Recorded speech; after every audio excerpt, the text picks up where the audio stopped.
don't know. No, it was really smart. Like, no, you need a lot more shit in there. See, I would have put Louis with a bunch of redheaded guys and then had him put his hands up like, what the heck? What am I going to do? What am I going to do? Guess I'm just one of these kinds of guys. Hey, that's a good idea. Can I steal that? I'm going to use that in promo on my next show. That's brilliant. Yeah, but you can't not look at it. All that white and just you at the bottom. And I first saw it on a bus and I was like, that is fucking great, man. Yeah.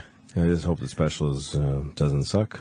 No, well, come on. I'll find out on Saturday. I'm sure it's good. I saw a moment of it. Well, but that's what everybody said about every shitty special ever. Yeah.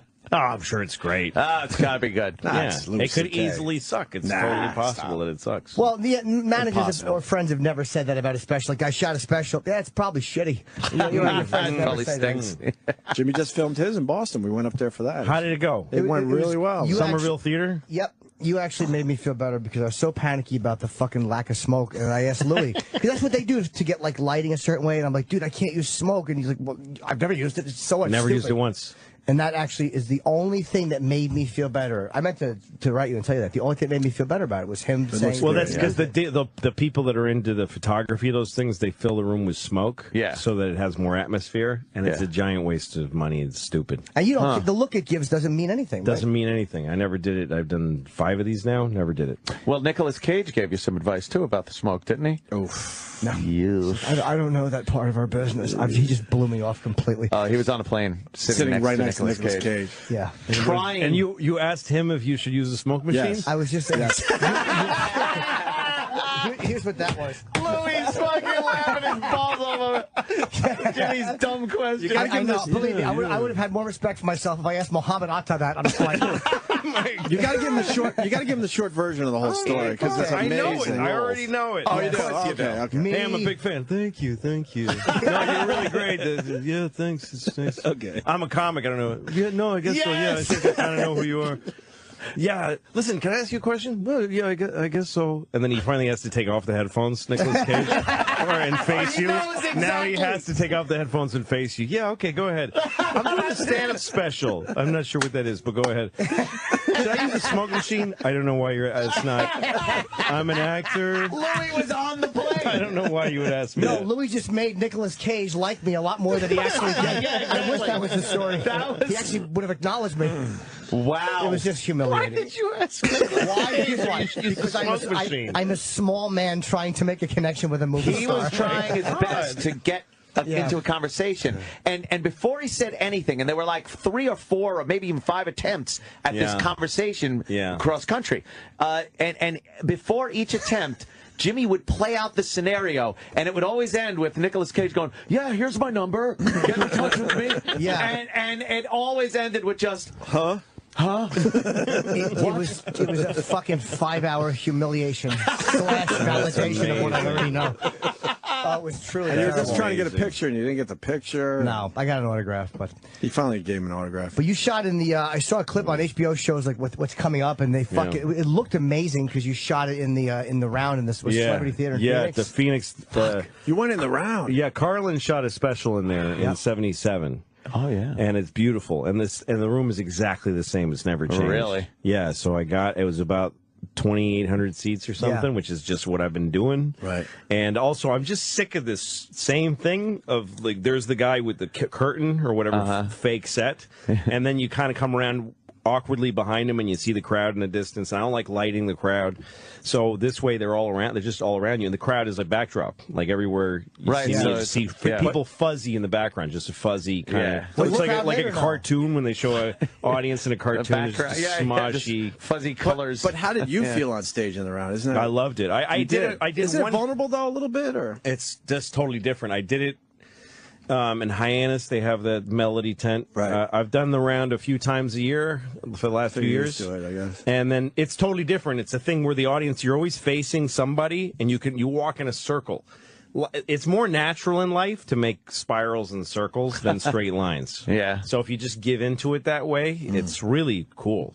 I've only done it a couple times, and it takes a little getting used to, though, because you're always like worried. I've been facing my back too long. Did you start thinking that way or no? Well, yes, that does. A clock starts ticking. As soon as you stop moving, you feel this heat burning behind you. It's like being a rotisserie chicken and you stop the rotisserie. But like the you stage start is burning. moving, right? Is rotating? No. Some places do that, but on the show Radio that would have looked City, retarded. Oh, yeah. No. Radio City. But, not Radio City. Fucking Westbury. Westbury does Westbury that. does I saw that. Bob Saget in the round and the stage, and Dice, and the stage slowly moves. Yeah, you can't film that. No, though, you obviously. can't. And the thing I learned, because I did a show in Sacramento the same week that they have a round theater there. I did that just to get used to it. There's a few things like when you're on stage. In a regular stage, you want to come up to the audience, to the lip of the stage. But in the round, the closer you get to the lip of the stage, you're eliminating more and more people. If you're standing on the lip of a stage looking out at the audience, that's true. You're looking at maybe 20% of the audience, and 80% of them are now behind you. Wow. So the only place to be is either on the back, like standing on the lip of the stage with your back to the, you know what I mean? Right. But you're actually facing more people. That would make sense. Yeah, you're on the lip of the stage. Now, if you turn around and face the center of the spindle, yes, now you got the whole audience there, except for, who's right behind you. There was a guy, when I did the show in Sacramento, that theater does, they do theater, they do, plays in the round. And the guy who runs the theater said to me, the two power spots are the center of the stage, and you're back to an alley, to an entrance alley. So I figured that, but then the whole other thing is the cameras, because if you keep moving, which is your instinct, you're not getting any cameras as shot at looking at you for very long. But I had 8 cameras all placed around like a gun turret, kind of, and you just keep moving around. Interlocking fields of fire. Yeah, that's what you need. It's a triangulation of fire. Was it easier or harder to edit like that? It was weirdly easier because there was always a camera that I was looking at full on, and I could cut constantly without noticing. Right. It's like a rotary engine, like a Mazda rotary engines. Yeah. Very cool. The spark plugs catch the cylinder as it goes by. So I saw Pryor in when he was like 1995 in Westbury, and it was in the round. Was he spinning? Yeah, because he was so slow, he couldn't. Really fast. Yeah, that's what they should do. Spin it to the point where the comic is literally hanging on and screaming. For fear of flying off into the audience. They put a plastic piece of clear plastic, and he was like a subterfuge against the fucking. Did I say that right? I hope so. But centrifuge? Yeah, I meant subterfuge. Yeah, subterfuge. It was like underhanded.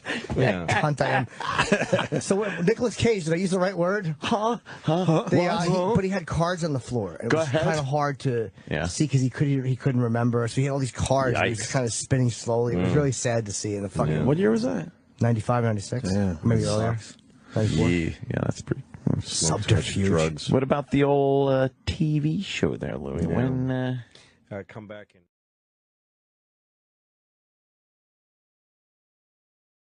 That's what I do. I just look at women. I just like they're cakes and windows. I just. I was walking in New York once, and there's these 2 very cute women walking behind me, and I was trying to walk slowly so I could hear what they were saying to each other, because they were cute. So I wanted to hear them, like that's going to help me in any way to hear them. Don't you wish the guy walking in front of us would squeeze our tits for like 1 second?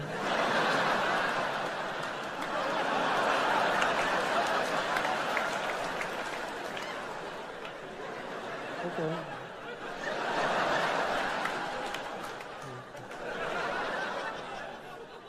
Really?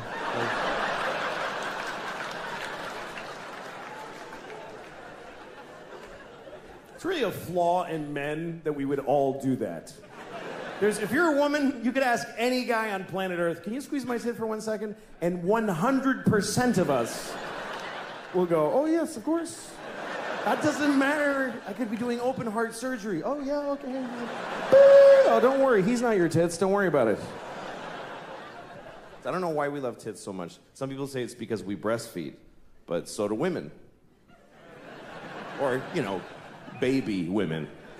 Not grown-up women don't usually. You don't see like a 68-year-old woman, like a stately look, like Sigourney Weaver, like sucking milk out of a young woman's tit. Thank you, Deborah. I'll see you tomorrow at 2 o'clock. It's not usually the thing, is the elderly breastfeeding from the young. Except for at the end of The Grapes of Wrath, which I don't mean to ruin that book for you, but you should have read it by now. I don't know if you read The Grapes of Wrath, but that's how it ends, with an old dying man sucking milk out of a young girl's tits. And then the book is over. And you're like, Jesus, what happened at the end there? That's crazy. There's no other book in that genre. There's no dense, historic classic that ends with a weird, porny paragraph at the very... And then Anna Karenina shat on his chest. Holy moly with that! The end. Oh my God! That is a violent shift in tone at the end of that book. I've been reading this book for 3 months.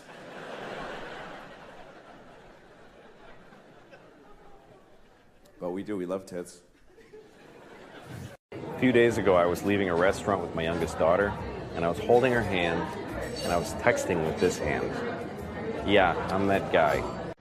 A woman walked by and she gave me a dirty look like, you should pay more attention to your kid. Okay, guilty. But I have something to say to that woman.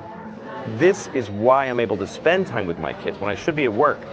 It was noon on a Thursday, okay? I had a crazy amount of work to do. But my kid graduated from preschool that day, and I wanted to take her to lunch. It was a great lunch. We sat at the same side of the table the way she likes. We shared a chicken cutlet. I ate some of her chicken cutlet. We looked at her drawings. She told me many stories about the chinchilla in the classroom. And so now I'm texting and you walk by, bad father. What do you know? Okay, I'm being defensive. I'm sorry. I shouldn't have been texting. You know, when my kids were younger, I used to avoid them. I used to sit on the toilet till my legs fell asleep. You want to know why your father spends so long in the toilet? Because he's not sure he wants to be a father. I felt like being a dad was taking away everything I wanted to be. And I was right. But so what? What's so great about our lives? What the hell is an adult without kids? What's the point? So I got off the toilet. I flushed down my personal dreams. And I decided, I'm going to be a dad. I'm not going to be mom's assistant. That's depressing. Don't do that if you're a dad. Just wait for her to write you a list. Walk around the store staring at it. Call her from the cereal aisle to make sure she's got the right thing. Be a man. Make your own list. Fathers have skills that they never use at home. You run a landscaping business and you can't dress and feed a 4-year-old. Take it on. Spend time with your kids and have your own ideas about what they need. Get into it. It won't take away your manhood. It'll give it to you. I did that. I spent more time with my kids. I took it on. Found out that I'm a pretty bad father. I make a lot of mistakes. I don't know what I'm doing. But my kids love me. Go figure.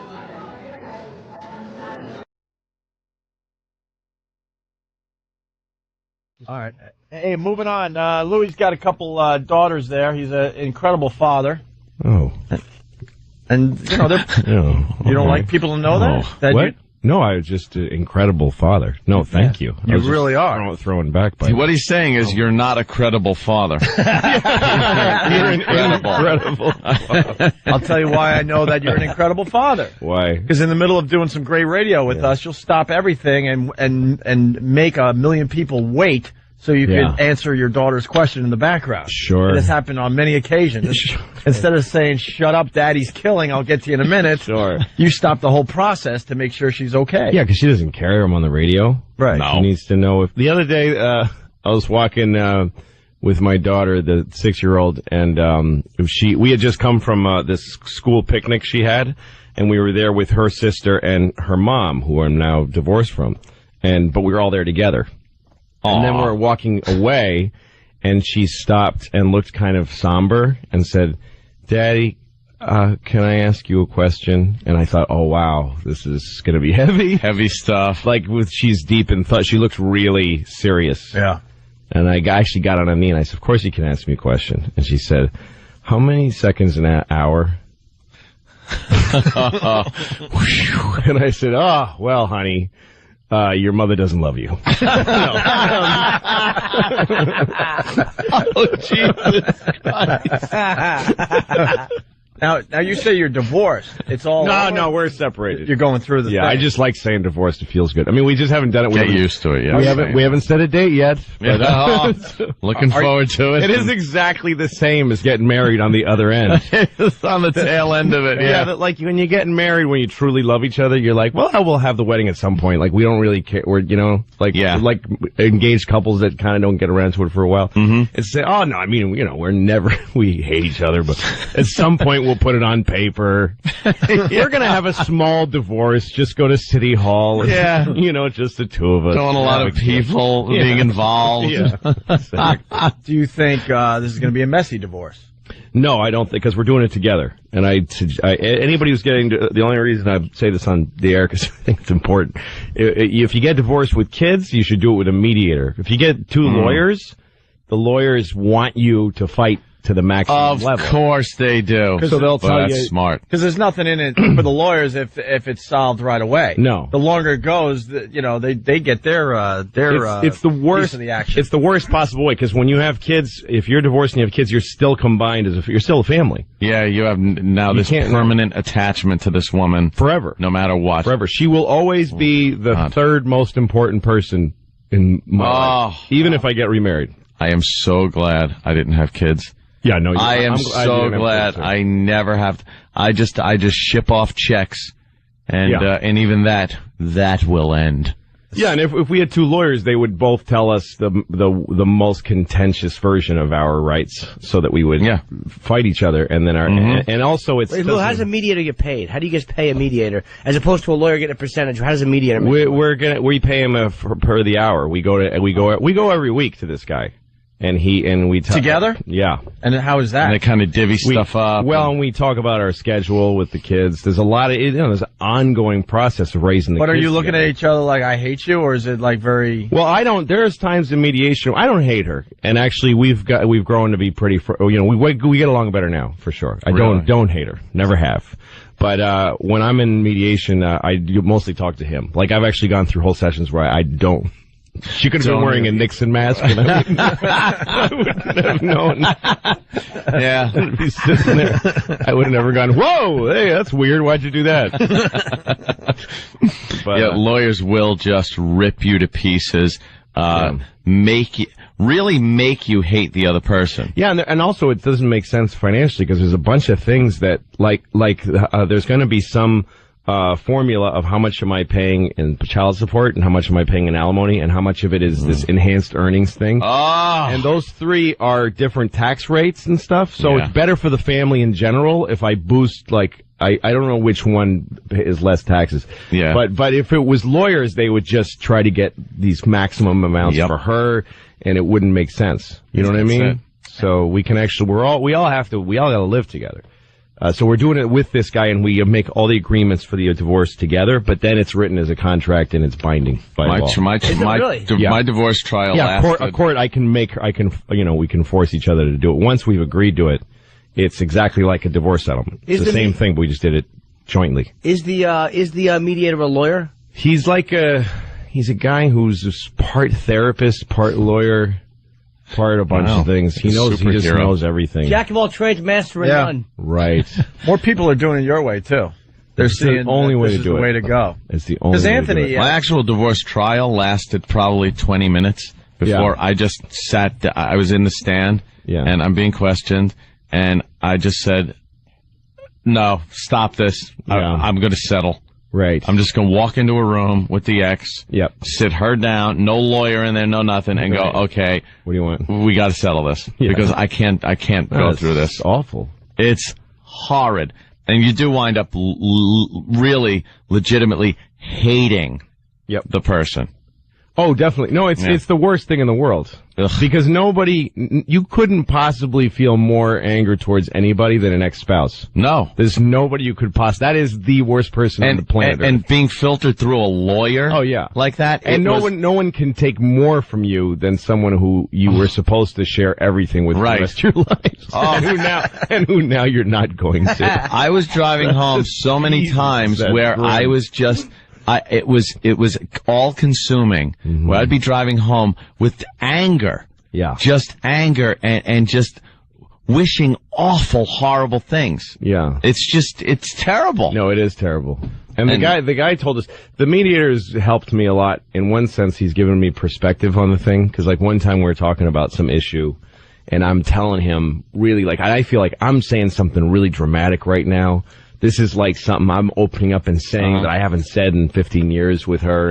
And he has, I'm going to really make him understand this. And as I'm saying this really big stuff, I realize that he's sort of staring at my eyes and then my nose, and then he's drifting. Yeah. And then all of a sudden he goes, like he's just surprised all of a sudden to be in the room. Because he was falling asleep. And I'm looking at him, he's looking at me really intently, and then all of a sudden he goes, what?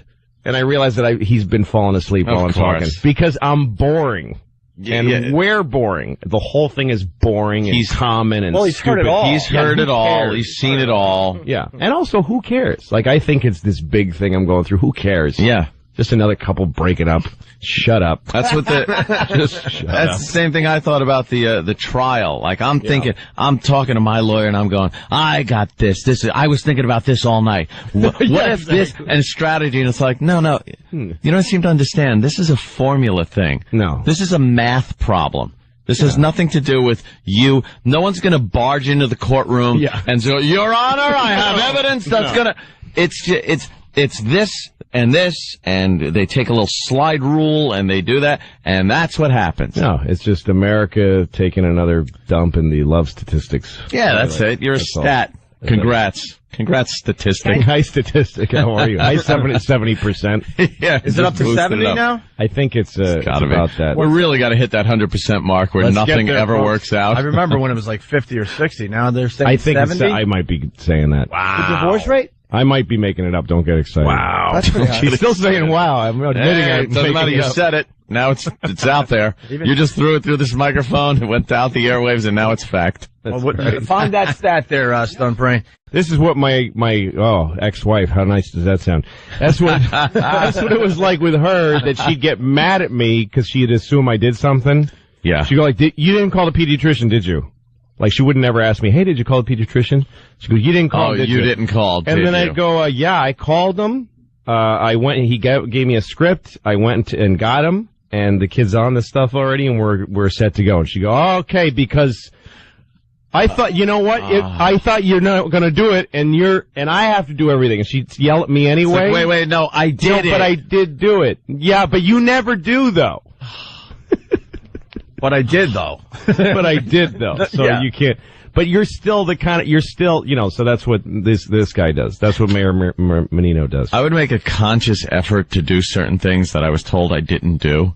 Mm-hmm. Like, I didn't do enough of, or didn't do it. So you make this conscious effort to do it. Right. And then, if you slip up once, everything you did when you were doing it is negated, and all of a sudden it goes right back to, you never do this. No, that's exactly right. That's when you realize you're not storing equity with anybody. No, you're not. And you're not, that means you can't repair a situation. That means that somebody's mad at you because they're miserable. That's when you realize it's got nothing to do with you. Then it's time to leave. It does, It's just gotta time go. To go. When you get to that point where, like, I'm actually changing and repairing some of my faults, but they still exist in this person's brain. Yeah. Because they didn't exist in the reality to begin with. Yeah, I'm really like, I'm actually a much better person than they are. Trying to do something. It's like, okay, all right, not attentive enough for some certain thing. So you become very attentive of this thing, make up for it and stuff. And then the one day you screw up, you fall off the wagon of being attentive. Yeah. You are never attentive. No, that's exactly No, but do a Vulcan mind meld on me. You'll read that I was actually consciously trying. Yep. No, you never. No, you never have. You never do. That's too much pressure. Time to leave. Too much pressure. No, one big component contention we had was anytime I would go to work, I was leaving her with the kids. Like, anytime I would go to work, by the way, to, pay bills. To get stuff. Stuff that, food so people wouldn't die. Die. Can you give me a break? I'm actually going to work. So going to work so that you have water and you don't have kidney failure and die and get all bloated and purple. And that was the problem, going to work? But anyway, so sometimes I would go, like, I would actually say, like, you know what, I'm not going to take any extra gigs or run out, and I'm going to just, like, stay home for, like, a week, go do the shopping and bring both kids with me to do the shopping, like, do everything I can for this X amount of days to totally take the pressure off of her. And then, like, after a huge amount of time of doing that, I'd go, okay, I'm going to run out and do a show. And she, what am I supposed to do? She goes, what am I supposed to do? What, you're leaving me here? I'm like, wow. No equity. None at all. It's like you have a bank account where you put in money all the time. You go back and they go, no, you're not nothing. There's nothing in there. You have negative $10. I was here 2 days ago. I made $100,000 deposit. No, you didn't, jerk. No, nothing. You never do that. Like if the bank could be Moody. That would be them. Take your money. No, you never put money in this account. Didn't. No, I really. No, but I did. I put a lot in recently. Well, the past week I didn't put any in. Yeah. But I've been putting it. No, you never did. You never did. But I have footage of me putting. Oh, you with your footage. Ugh. Well, you're out of that. Ugh. You're out of it. I love it. Ugh. Can I ask you a question? What's one of, maybe you can't think of the most, because what's one of the angriest you ever were at your spouse? Boy, that's really hard to say. We're one of them. I know that there's probably not one like them. No, it's like the Woody Allen's joke about my parents only hit me once. They began beating me in 1947 and then finished in 1962 or something like that. You can't really pick out that special moment. Whatever, Don Gavin in Boston who said I tried Coke once for 15 years or whatever. It's like that. It's like it wasn't me being angry at her. It was just a miserable 15-year misunderstanding. But I mean, what one where you're like 15 years of just slip-up miscommunication. Yeah, there doesn't ever seem to be this defining one, wow, that was a real bad one. It's just this underlying miserable. Here's what it was you're like. Stuck. Yeah, here's what it was. It's just every day. It was like, okay, Anthony, say you're just something really exciting happened for you. Like you just got your own TV show. Hey, yeah. Pretty good news. All right, let's just say. So you come home to bring this news home. Oh, God. Okay? Yeah. So just start, because you're excited. Yeah. You just start saying, I just got called by HBO, and this is what's going to happen, and I'm your wife reacting to this. Uh-huh. Okay, all right, go ahead. Honey, you're not going to believe this. HBO called. I got the show. This is going to be fantastic. I'm going to be have a show that this is going to. You're actually hurting my ears because you talk quieter. You're actually hurting. You're just talking really loud. Could you just talk softer? Oh, you want a little softer? Yes, yeah. So could you talk softer? Well, HBO called, and they picked up the show. I don't know what what does that mean? You always assume I know everything about what does that mean. God, are you kidding? Are you kidding? Oh, God. And then eventually you go, forget it. Forget it. What do you mean forget? No, don't start saying I don't appreciate what you do. Don't go there. Look, I'm going to go outside. And then you go outside and you go around the corner of the house, you smoke a cigarette, and you stand there going, what and you tell the dog. I used to tell my dog good news. And the dog would be excited for you. Dog was his tail's wagging. Whapping her tail on the floor. You just knew the dog was excited for you. Listening as you lob like on the peanut butter. Yeah, exactly. Slather it on. All right, now go to work. I suck. Oh, that is horrible. Let's go to Max in Dallas. Max, you're on the Opie and Anthony show. Yeah, what's going on, guys? Hey. Man, I love Louis C.K. He is my favorite comic. Dude, you are a funny bastard. Thank you. But I had a question for you. Did your soon-to-be ex ever play that, I call it the psychic game with you? You come in, and she doesn't say nothing to you, and you look at her, and you go, what's wrong? And she goes, you know what she did.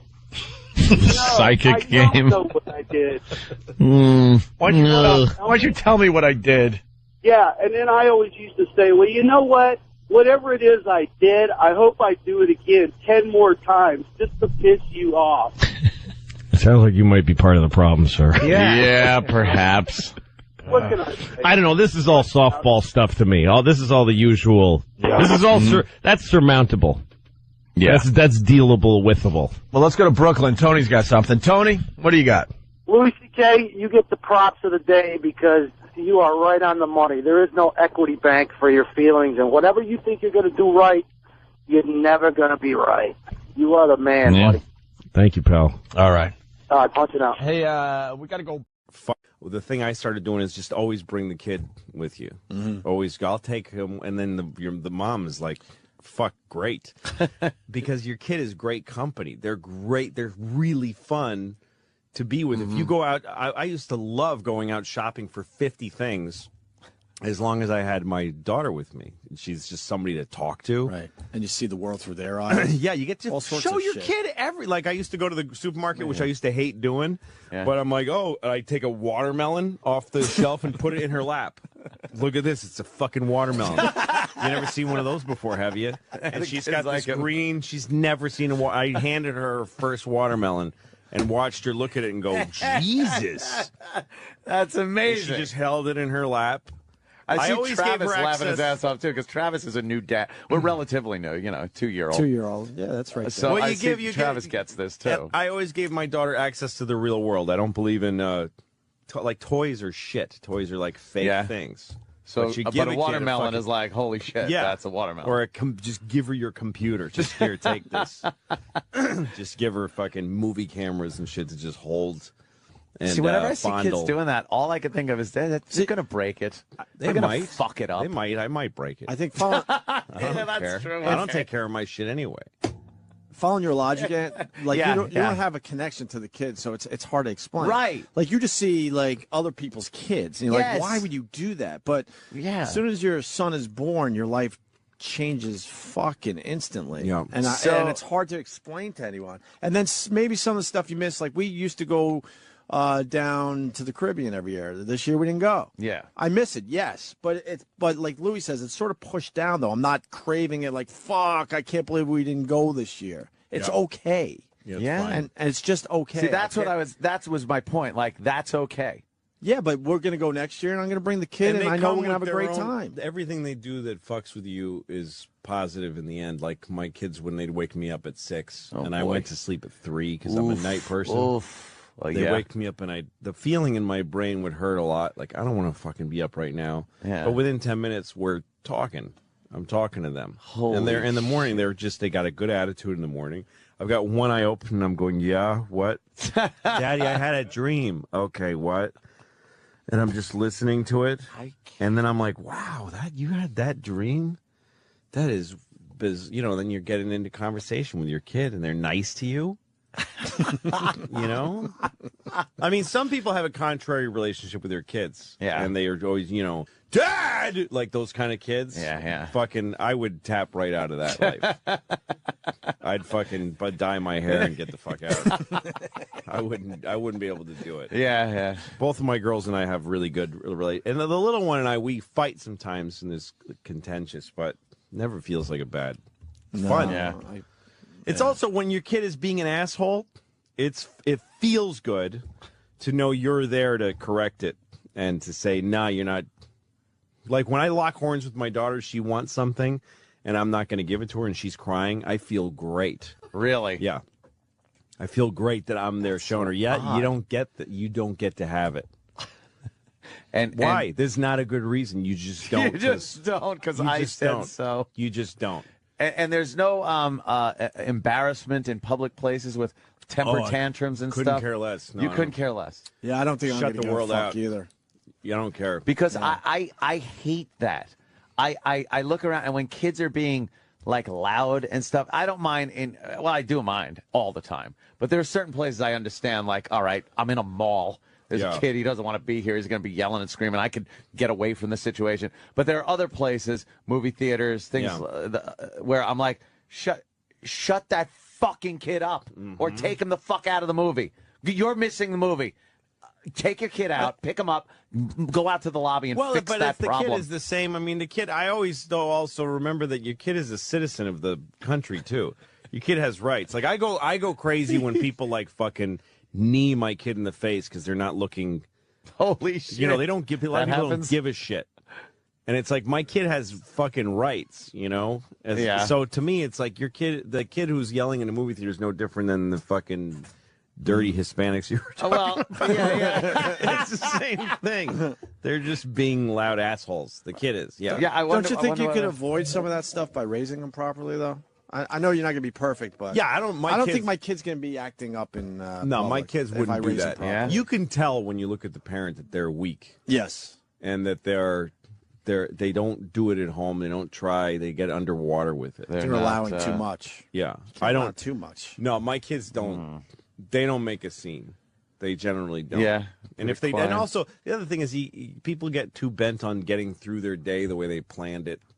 So when your kid explodes and you're trying to push through the day, I cancel everything. Yeah. If we're getting into a hairy thing with one of the kids, I just put everything down on the sidewalk and sit on the sidewalk and go, "We're not going now." See, you have this. Let's talk about this. That's because I don't have. That's because I'm not married. Yeah. I get to do that. Wow. If you're married, you got to fucking plan everything. This is again, if you're getting along. This isn't a bad marriage, right? You have to plan everything. You have to agree on every fucking detail of how something's going to go down, and you have to stick to your plans. That's a nightmare. I took my kids camping a couple weeks ago, and the reason it worked is because I was able to do it myself, and I had the power to pull the plug on the whole thing. You did your way. Yeah, I said let's just get in the car and just go south. And I went to a sporting goods store with the girls, and I'm buying a tent and sleeping bags, and they're like, "Are we going camping?" I was like, "We might." I said, "I don't know yet. I haven't decided if this is going to happen. We're going to buy these things. We may or may not use them." So we put all this shit in the trunk, the camping stuff, and we drove. In my head, I was like, I didn't have a place to stop. I didn't use a map. I just fucking drove down the Jersey Shore, and we saw a hotel. So let's stay there tonight. Stayed in a hotel. Next day, I always had the option to just run back home. It's like you're on the lam. Yeah, exactly. Found a ferry that goes to Delaware from New Jersey in Cape May, and this beautiful ferry boat. Just found it. Went to Cape May. I'm all about that. Oh, and I don't like a plan. I just want to jump in the car and go sometimes. And the kids don't know, and they don't give a shit. And then there's a state park. I see a sign for a state park, and I go, "Hey, do you want to go camping and sleep in a tent tonight?" And they're like, "Yeah." And so I pull over. But again, as I'm putting them, I never looked at the instructions for the tent. I opened the tent at the campsite. Yeah. And as I start building it in my head, I'm like, if this gets gnarly, there's a fucking hotel 10 minutes from here. We'll just go to the hotel. Kept it safe. But we did it. We spent the night in the middle of the wilderness. Yeah. A 6 and a 9-year-old. And there's a well with a pump. And they were cleaning and making. We made dinner. It was fucking amazing. It was one of the greatest nights I ever spent on Earth. It's the best way to do things. I was recently in Philly for a birthday party, and we had to go all the way up to Rochester to hang out, at Brother Weeze's place. He has a cottage on the bay. So we're leaving, and my wife goes, "Where are we staying tonight?" And we were leaving at 8:30 at night. I go, "I don't know yet, but I'll figure it out." And to me, that was really exciting. Yeah. I know there's a million motels out there. We're not going to sleep in our car. No. But I don't know where we're sleeping yet. No. I don't know how many hours I want to drive. We might drive all the way. Yep. I might get a cup of coffee and just make it all the way to Rochester. Or we might stop in an hour because I'm like, fuck this, or maybe 3 hours. And it's freeing. See that? It is. It's great. I mean, that's what with my girls, I called it a road trip. We just said, we're on the road. We're not going. Where are we going? I don't know. Yeah. No real we just went on a road trip, and because they're not fucking nosy grown-ups. They don't have to know. Well, how far is it? Where are we going? Can you just find out? Can you call? They're just in the back seat reading and having a good time. And then once in a while I'd stop and go, "Get out here. What is this? It's a national preserve. Look at the birds." They're like, "Wow." And then we're camping. We fucking camp. We wake up, we break camp. And then next thing you know, they know they're in Washington, D.C. They had no idea how close they were. I'm like, this is the nation's capital. Look at Abraham Lincoln. They're like, "Oh, my God." And I wrote my manager right before I left because I thought I might be in D.C. to say, "Do you know anybody at the White House?" It's like, do I have any connection to the White House? But they didn't know this. If I had a wife, I think I might be able to. "Do you really know anybody?" You know, did you get us the thing at the White House? But that morning I woke up, the morning we got to D.C., and they said, we got you a tour with one of Obama's speechwriters has a fucking he wants to get into comedy. Oh, shit. So you had to listen to his so I just take my daughters to the White House. They have no idea. Just come on. Just come over here. And we go in go up to the gate, and I tell my name, and they open the gate to the fucking White House. And we walked in and had a personal tour by this dude. And looking at it from a kid's perspective, that's way better. It's a great day. Because he has they have no idea what's going to happen. But they also don't have an idea that is an amazing dad right there. Oh, yeah. That is like I went to the White House. Super dad just took him camping, White House, friggin' a hand pump. Yeah. That's great shit. It was insane. And that's not like, oh, fuck, all right, let's go, But anyway, let's go to the mall, buy some shoes. Exactly. What Louis teaching, it's not like everything has to be planned and stuff. You could just go with it, even though, like in my case, it's a 14-month-old. You would think maybe we should have a planned fucking And that's the thing I setup. always thought, like, okay, and from hearing, spontaneity, like, disappears when you have kids. Well, I'm but sure you a little just, bit. like, that If you're on your own, is the ultimate in spontaneity. You can do it, and they don't know how. I mean, I'm sort of looking ahead a day, and I'm looking at possibilities. I'm using my iPhone and finding shit. Sure. But if the White House thing had fallen through, they never would have known it was even on tap. Yeah, right. No disappointment. No, you just okay, we got this. Come on over here. Yeah, let's do this. You could have gone to the park across the street and look at homeless people, and that would have been cool too. And then at the end of the whole trip, we had to drive home. So it was like 5-hour drive. Yeah, and I told them, you're going to pay for the trip now. It's 5 hours driving through fucking New Jersey. It's not going to be in Delaware. Yeah. And they're like, oh, okay. Yeah, but that's payment. Yeah, it's worth it. It's worth it. I was changing my daughter the other day, and she's too old for diapers now, but she's still in them, and it's bad because this kid does not poop. This kid craps. This is not okay anymore. I was changing her diaper the other day. It was like a 48-year-old alcoholic man's shit in her diaper. Like, she was out all night drinking Jaeger, and she went to Denny's and got a Grand Slam. Ate half of it, got in a fight in a parking lot, and passed out in a Pontiac and shit herself. And her friends drove her home with the windows open and dumped her on my lawn. And now I gotta clean it. And it's crazy. And you can't even react. You can't go like, what the fuck? That's disgusting. You'll fuck them up about their own shit. You gotta be nice. You open her diaper, it's just chaos in there. It's just bananas. It's just... every shit amazes me. I'm never used to it. Everyone, I'm like, okay, wow, what is that? You have been eating diarrhea for a week, I think. Because that's awful. But you can't. You gotta be like, you just go, oh, wow. You really got something there, honey? That's really something. That's really okay. Well, all right, let me scrape that off your knees for you. Just get it down off your back. Just get all this hazmat in one place. Wipe you down. Clean your tiny vagina at the end. Who knew that was going to be my life? I had no idea that my relationship to the vagina was going to be cleaning shit out of a tiny one several times a day. They don't tell you that. When you're getting ready to be a dad, nobody pulls you aside and says, you have to clean the vagina a lot because every time she takes a shit, it goes straight up her twat. They don't tell you that. And they should. It's a big part of being a dad. It's bigger than Christmas. It happens every day. And you got to get it right, front to back. It's very important. The other day I was in New York City with my kids. And I got 2 of these fucking things. Remember that, please. 2 of them. And we're in the crowded streets. I got this one here, the 2-year-old. I'm carrying. She can walk, but she won't. She's a bullshitter. So I'm carrying her. And she weighs like 20 babies, this kid. She's tiny, but she's got the density of a dying sun. I don't understand how she's this heavy. It feels like a fat raccoon holding a bowling ball. That's what she feels like. And the pain in my shoulder is intense. And it's sending signals to my brain like, you don't love her, just drop her. She doesn't matter. Just let her die. So I'm fighting that on this side. I got the 5-year-old like this. I hope it's her. I haven't looked back in about an hour.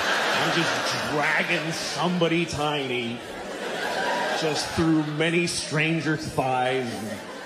Briefcase corners are hitting her in the temple. I don't give a shit. I'm in a hurry because my pocket's vibrating and my wife's calling to see where I am, even though she sent me to do this shit. And I'm yelling into my pocket like she can hear me. I'm fucking coming! Shut up! And this one is talking the whole time. The whole time. With a tiny voice 2 feet off the ground. What, am I going to listen to this shit? Really? What, am I going to take a knee every 2 seconds? What's that, sweetie? Go ahead. What's that? Uh-huh. What? Excuse me, sir. Go ahead. It's fine. Yeah, sometimes dogs are brown. That's very true. Good thing I didn't miss any of that shit coming out of your stupid face.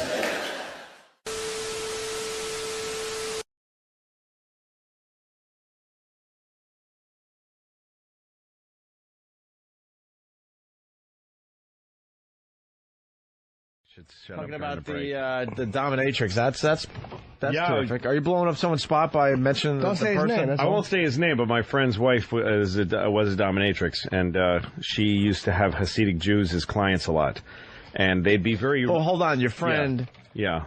Was going to this dominatrix and decided this is the woman for him. Yeah. Which is so bizarre, because you had a great line there. You know, he basically married someone that burned his dick. He married a woman who literally burnt his dick with a hot poker. But and that made him go, I'm in love. Right. Does she still dominate him, or? No, not anymore. I mean, I don't know. That gets in that area. Yeah, you got to think that would be a little weird. He's got to go out of the house to get that, now, right? Yeah, now, well, the thing is that then it just turned into a regular, they got married, they have a kid, she's a pain in the ass, and he's literally, like, is there... Literally. Oh, God, yeah. You don't know. I mean, fucking with a racket, yeah. Right. Just became, like, it doesn't matter what they do beforehand, because that's the ultimate, you know, Dom and a fucking slave. Yeah. It doesn't matter. Once they're married, they become the married couple. He's taking the garbage out. And exactly. There's no cool, ethereal sexual thing. Do you promise to love, honor, and shit in his mouth? For as long as he shall crawl and be scum? Until he says his safe word. Does anyone object to this marriage? The guy stands up in a baby costume. It'd be great if you could have a safe word in a marriage. Yes. You could just in the middle of marriage say thumbtack. She's like, oh, I'm sorry. I'm sorry. I went too far with this I didn't argument. realize. Yes. I didn't realize we were crossing the line. No. But she said that Shouldn't the safe word be cunt, though? Yeah, it should be. Well, that ends the argument. That's the one. Starts a new one. So you were saying that she had a lot of Hasidic Jews that were her clients, and that during the business transaction, before they would fall into their role play, they were very rude to her, the Hasids, because they can be rude. They're good businessmen. Anybody who's not them, you're outsiders. Like if you ever go to a store run by Hasids, they don't care that you exist. They just, it's a different, it's a closed society. I'm trying to be nice about it, fucking Jews. Well, it is very... Jesus. It is a very different and closed society. You're right. Yeah. Do you know any Hasidic Jews personally? Have you ever been to their houses? Do you know... no. Friends with them or anything? They're not supposed to. Yeah, that's what I mean. And so it's not like you're saying anything that isn't true. It's just no one knows. They're very mysterious, if you ask me. And it's a generality, because there are. I mean, I go to B&H Photo, which is. Oh yeah, I love B&H. And B&H, they sometimes they're very like, you go, is this a good camera? Yes, it's a very good camera. Yes, it is. yes, yes, it's good. And I'm like, all right, sorry. But sometimes the guy's like, it's excellent. It's excellent. I can tell you about it, and they'll be nice. Sometimes. But if you poke them for information, they all have it. Sure. They all know. They're good employees. Like if you say, why is this better? Make them work, and they'll always tell you. Like sure, they know. will. They'll sell it. I get all my video stuff from there, and every time I've gone there, it's been great. It's not a commercial for the place, but no, it's great. It is a great place. But anyway, informative. But so these Jews were rude to her a lot, and they're living in a society that's extremely like moralistic. Going to some dominatrix and having their dicks whipped is not exactly in the Talmud. Within the really bounds of their religion. I don't think it's part of their bar mitzvah. In the Baruch Atah, it's not in. There's no Hebrew for, getting your dick fuck whipped. Me with a strap on. Right. Jesus, Louis. So there's just something about. I think it's something about any lifestyle that has you in this very strict parameters as to what you can and can't do, crazy, you're going to fucking be the nut, whether it's a strict Catholicism. Or Jimmy Swaggart jacking off on a hooker's ass. Yeah, of course he is. Shit like that. Whenever you're put in that situation, you're going to fucking want to get a little freaky. Yeah. Get your freak on. Yeah. And if you wanted to go to a dom, so he went whatever. to this, these guys would go to her, and she usually, you talk as two normal people before you start the hitting and stuff. And that's her time that you got to respect her, and they were disrespectful to her. So when she was beating them, she said they were the only clients that she ever hit like with spite, because that's a huge line for her. She would never cross. When a dom is beating you up, she's being very, she's doing it with some kind of kindness. There's a weird, but she said she used to crucify them. And that's a no-no. And like inside, when she's hitting him, she'd be like, "You fucking Jew!" Give me so much. Wow. And then the weird detail she told me was that they always had to take their sperm home with them in a tissue. Get out of here! Because that was in their religion, was they couldn't leave their bodily fluids behind. What do they do with it? Somehow, like God's watching a dominatrix shit in your mouth. And he's, well, look, as long as you take your cum home, it's fine. Someone's trying to bother God for a second, and then he's like, no, wait. I got it. All right, he took his cum with him. Okay. He's okay. All right. He's still good. I thought he was going to leave his cum on her floor, and that would have really pissed me off. As long as he puts it in that cigar box under his wife's shawl. That's why the tsunami happened. God wasn't paying attention to the weather. He was watching some Jewish fella jerk off into a Kleenex and fucking bring on the N train. Bring on the N train. Fucking taking it on the JZ to the fucking Bensonhurst. I knew another dom who used to see the same thing. She said the Hasidic clients, she had one would always come, one of the tranny to fuck him. So she would bring the tranny, and the trannies would a lot of times make the guy shower. She's like, they were dirty, they would smell, and he said that the tranny wouldn't fuck the guy until he showered. Wow. The tranny go, I ain't gonna fuck that. Jeez, man. Take a shower. Let's get Keith the cop on the line here. Keith, what's up? Yeah, that's very true, Jimmy. Big in the tranny community. We used to catch them all the time. They would go out and they would look to suck the he-she's dicks. Really? Yeah. Those naughty boys. Yeah, and you know what? They would get robbed a lot because, they would be embarrassed to go and, report that they got robbed. All right, yeah. The community, they would get the backlash from it, so they would just I was being fucked by a transvestite, and the fellow took my wallet, and I went to file a report. Yeah, so we would catch them a lot, but... yeah, filthy animals. Jesus. Like the rest I'm not saying them in particular, but, they just happen to... a couple of them. Yeah. Two of them. A couple, too. I really think that white people are from, like, another planet. Because when we came to America, it was so nice. It was just Indians. And they weren't even Indians. We called them that by accident. And we still call them that. Like we knew in a month that it wasn't Indians, but we just don't give a shit. We came here, they're like, hi, and we're like, hey, you're Indians, right? And they're like, no. No, this is India, right? No, it's not, it's totally other place. You're not Indians? No. You're Indians. You're Indians for hundreds of years after. We ruined everything here. This was it was just coast to coast, just green and brown and beautiful. And all the humans were just walking around with painted faces, just walking. And they'd be like, ooh, that looks yummy. And then they just eat from the ground. And then they'd sleep on the grass. And they'd wake up and they'd fuck. And then they'd go for a swim and do a little dance. That was the whole continent, was just folks doing that. I mean, there was people in Mexico cutting off kids' heads and rolling them down the pyramid stairs. But that's always going on. What are you gonna, you can't do a whole lot about that. Talk about their mothers. I was watching a football game one time, and this guy scored a bunch of shit, whatever, and they were excited. So they asked him about it afterwards. And the football player said, my mom died last year, but I know she was watching my game from heaven tonight. And I wanted to be there to say, leave your mother alone. How dare you? She's dead. I mean, when are you done with your fucking kids. When are you finished with your fucking kids? Even after you're dead, you still have to go to their fucking games and shit?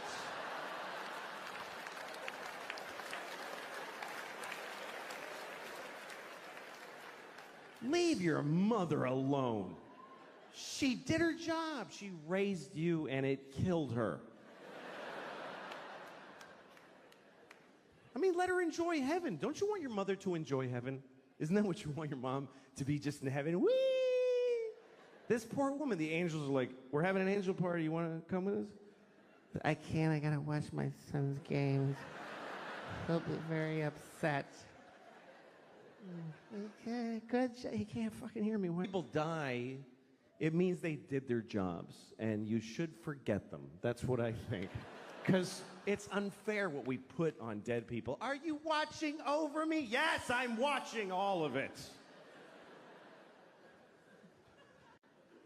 You know, like when you see an old couple and they've been married for like 60 years. You know that kind of story? Everybody always loves that. The kind of people that always get applause based on the math of their lives. How long you been married? 60 years. Oh.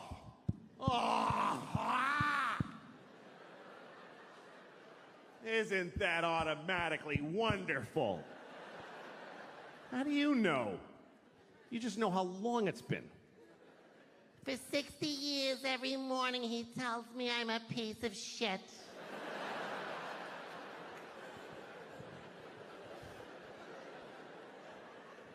Well, let's just say this is a happy couple, okay? They love each other. They've been married for 60 years. That's longer than most people really want to be alive, and they've been together that long. And now they're just an old couple, and they just walk together. You know when you see two people? And it's kind of lovely. They don't need anybody else. It's just the two of them. This is both of them. They just walk. They always walk somewhere nobody walks there. It's trash. It's trucks. He's wearing a suit that is not a color. She's wearing a dress that's like a triangle, like a kid drew it. It's just fucking a dress with fruit on it. Nobody cares. And they just walk every day. It's cold. Yeah, it's cold. You want to go to the store and get a cracker? Yeah, let's get a cracker at the store. Yeah, buy a cracker. Yeah,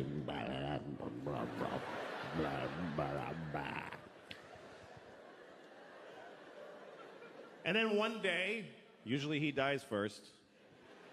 They're walking, and he goes, ah. Ah. And she says, Richard! Ah. Ah. Richard! Ah. And he dies.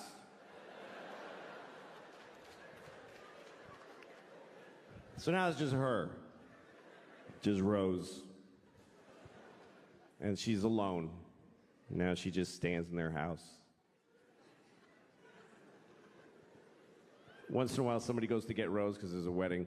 Come on, Rose. Just fucking come on. Come on. Fuck, come on. Fuck. Just want to push her from... She lives 10 more years. 10 years after Richard dies. And then 10 years later now she's laying in a bed. She's dying. Somebody's there with her on their phone.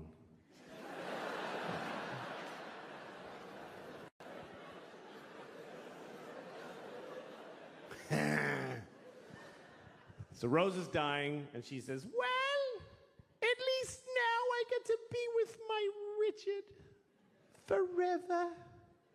Where'd she get that idea? Where did that come from? I've looked it up. No religion teaches that when you die, you get to ruin heaven for your dead spouse. Why is that fair? Who gets... Richard's been dead for 10 years. He's been in heaven for 10 years.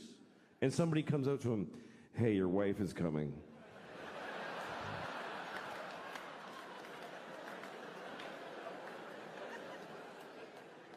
What?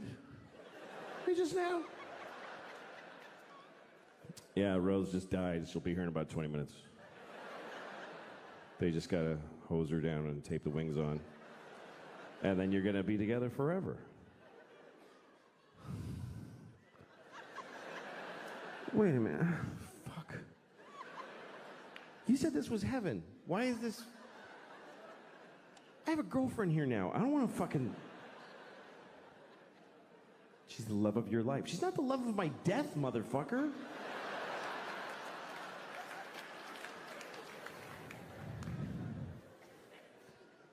That's marriage. Marriage is a big deal. Marriage is a big deal. I went to a wedding the other day. I went to a gay wedding. I've been to a lot of gay weddings, which is not true. It's not true at all, but I did go to one. But I don't go to weddings generally because I don't like them. I hate it. Don't invite me, really. I think it's rude to invite people to your wedding. I really do. Nobody's happy to get that shit. You make it all pretty, and they're like, oh, fuck! This is gonna suck! Here's a helpful list of places to stay. Oh, great. I get to live in a La Quinta in Reading, Pennsylvania for 3 days because you want to get married for a couple of years. Nobody wants to watch you start your shitty thing. Nobody wants to see it. Everybody's in a shitty thing. That's what it is. That's what it is to be with somebody. You're either alone or you're in a shitty thing. That covers 100% of human beings. I know I can see there's young couples here, and you're like, no, we're in a good one. It's really good. Yeah, fuck you. Who do you think you are? It just didn't get so arrogant. Yeah, I think we figured it out. No, yeah, you're the first ones. Of course it's gonna get shitty. That's part of it. It's like going to a horror movie, and in the first minute, you're like, I think they're all gonna be fine. No, they're all gonna die, and you're gonna hate the person you love right now. It's the way it works. Love plus time minus distance equals hate. That's just the way it goes. I'm not saying don't do it. You should do it. It's the best thing. It's the best part of life, love is. But don't be greedy and expect it to last. Don't be amazed that a butterfly died because you shot it in the face. Just fall in love, make a fucking mess. It goes shitty, you don't realize it till too late, and then you cry a lot and move on. It's the best part of life. It is. I've always loved love. That's always been my favorite part of life, is meeting somebody and going, oh, shit, that person. That's the best feeling. Now, why the fuck would that just, oh, yeah, for years, for our whole lives, just, oh, yeah. That's insane to expect that. And then it rots and dies. It's just the way it goes. It's like if you see a person in the park making bubbles with a big wand, you know, with soap. And sometimes they make a really big one and he goes, oh, hey, ah, shit, okay. That's all. You don't stand over, liar! You don't get mad at the soap stain. It gets so shitty, man. It does. Oh. Thank you. I'm really honored to be here. I'm happy just to be here as a ticket holder, just to watch everything that's happened. The Stiller family, and that was crazy, and Kevin, and the guy that looks like Dick Cheney at the end there. A very, very nice version of Dick Cheney. He's not a lizard, I don't think, but I think I can just tell you what George is. I'm a comedian, and I do what he did, and he was the first person I knew that I knew what comedy was. Children love to laugh, but most people that make children laugh for a living suck at it. Clowns aren't funny. That doesn't exist, a funny clown. If a person was funny, they'd do comedy because you make money doing it. No clowns. There's no HBO clown specials if you make a bunch of money. So clowns suck. And kids just look at them and just go, just please stop trying to make me laugh. There's nothing worse than a person who's not funny trying to be funny, and that's what a clown is. A guy waiting for a bus is funnier than a shit clown at a kid's party. So, but kids need to laugh, so the first time you really laugh means a lot to you. And I remember my first big, like, grown-up feeling laugh, and I saw George Carlin on Saturday Night Live, and he said, what do dogs do on their day off? They can't lay around, that's their job. And something went off, and I just couldn't stop laughing. And the idea was born in my head at that moment. I want to be funny. I want to be a comedian. I didn't know that a grown person could be a comedian. That's an incredible thing to me. And I had other heroes, Richard Pryor, Steve Martin, Bill Cosby, but George was like me. He was East Coast Catholic. I had something to identify with him. And the first time I remember getting a laugh, I was in fourth grade, and they asked the class, the teacher said, there are 3 bones in the skull. Name one. And I said, the noggin. And I got a big laugh. And I thought, hey, I could do this. I could be like George. So I started doing, right out of high school, started doing stand-up. Didn't go to college, didn't pursue anything else professionally, really. Started doing stand-up. First time I went on stage, I did a minute and a half, and I bombed. It was terrible. But I wanted it so badly that I kept trying, and I learned how to write jokes. And I just had jokes, kind of funny thoughts. And about 15 years later, I had been going in a circle that didn't take me anywhere. Nobody gave a shit who I was, and I didn't either. I honestly didn't. I used to hear my act and go, this is shit, and I hate it. But I've been doing this for 15 years, and stopping now is like getting out of prison. Like, what do you do after 15 years of stand-up comedy? How do you re-enter the workforce? So I was in a really bad place. I hated my act. I've been doing the same hour of comedy for 15 years, and it was shit, I promise you. And I was working places like Chinese restaurants. And I'd do a show in a Chinese restaurant where they don't even know there's a show going to happen. They're there to eat. And all of a sudden you'd go, hey, everybody. And people are like, I'm eating. I don't want to be forced to sit in this. So I was doing a Chinese restaurant called the 𝐂𝐊'𝐬 in Boston, in Saugus, Massachusetts. And I was sitting in my car after the show just feeling like, this was all a big mistake. I'm not good enough. And I felt like my jokes were a trap. And I listened to a CD of George talking about comedy and the workshopping it and talking about it seriously. And the thing that blew me away about this fellow was that he just kept putting out specials. Every year there'd be a new George Carlin special, a new George Carlin album. They just kept coming, and each one was deeper than the next. And I just thought, how can he do that? And it made me literally cry that I could never do that. I was telling the same jokes for 15 years. So I'm listening, and they ask him, how do you do all this material? And I'm like, and I hear him, and he says, well, I just decided every year I'd be working on that year's special. And I'd do the special, and then I'd just chuck out the material. And I'd start again with nothing.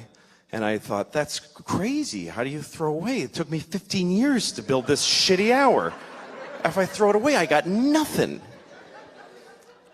But he gave me the courage to try, and also I was desperate. What the fuck else was I going to do? This idea that you throw everything away and you start over again. And I thought, well, okay, when you're done telling jokes about airplanes and dogs, and you throw those away, what do you got left? You can only dig deeper. Start talking about your feelings and who you are. And then you do those jokes and they're gone. You got to dig deeper. So then you start thinking about your fears and your nightmares and doing jokes about that. And then they're gone. And then you start going into just weird shit. Yeah, eventually you get to your balls. But there's a whole... It's a process that I watched him do my whole life, and I started to try to do it. And I started to think, because he says whatever he wants. What do I really want to say that I'm afraid to say? And at the time I was a father. I am still a father. But at the time, I had started, I didn't take off yet. The jury's out. My oldest is 8. I could still split. So far, I'm still there. I was having a lot of hard time being a father. And I wanted to say it on stage. And one night I thought, okay, forget all the old jokes. I'm going to start again. And I thought of the first thing I said, I can't have sex with my daughter, with my wife, because we have a baby, and our baby's a fucking asshole. It's just what I was feeling, and I said it. And the audience went, whoa! And I thought, oh, I'm somewhere new now. And I said something like, I never used to get babies in the garbage, but now I understand it. And they did that. And I thought, I'd rather have that than the shit tepid laughter for my 15-year-old jokes. So I started going down this road. And he was always the beacon for me, always, this guy. He always gave me the courage. He says, you know, the line that Kevin quoted, where he said people that abortion rallies are usually, anti-abortion rallies are people you wouldn't want to fuck in the first place. He opened a special with that at Carnegie Hall. He comes out on stage, you have to watch it, and he doesn't milk the crowd for applause. They're applauding, and he goes, they're all going, George, and he goes, yeah, I got to get this out. You ever notice the people, anti-abortion rallies are people you want to fuck in the first place? And most comedians would do, like, you know, a good half an hour of really sweet material and couch that joke in a lot of, but he just had to get it out there. So he set that example for me, and that's the way I've done my act. And since then, I've done 3 comedy specials, and I've started down the same road. It's been a massive change for me. I feel every year I've got something to work for. I'm doing exactly what he taught me to do. And on stage, I feel a courage to say what I want to say because of this guy. And anyway, a few years ago, I was about to tape my second stand-up special, and he was taping the same night. In LA. He taped his last special on the same night that I taped one. And I remember feeling like, this is amazing that I do what this great man does, and that we do it in the same way. And he died, and he kicked me in the balls when he died. It really hurt. And then I remember that, and I don't want to be doing this, I'm sorry.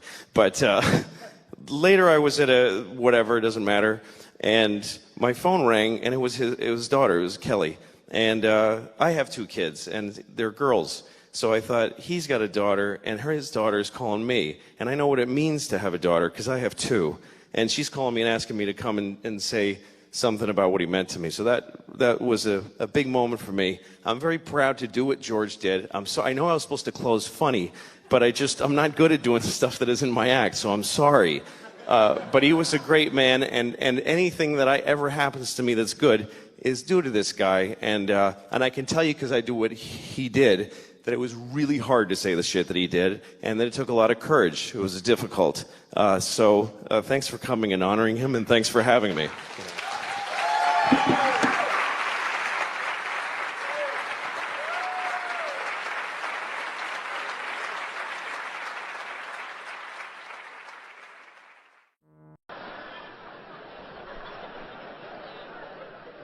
I mean, what am I capable of?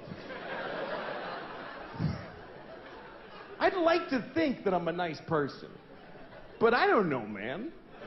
A lot of it is context. There's a lot of things I wonder if the world was different. Like if murder was legal, I might have killed a few people. I don't know. I'd love to think, oh, I would never do that. But we really need the law against murder.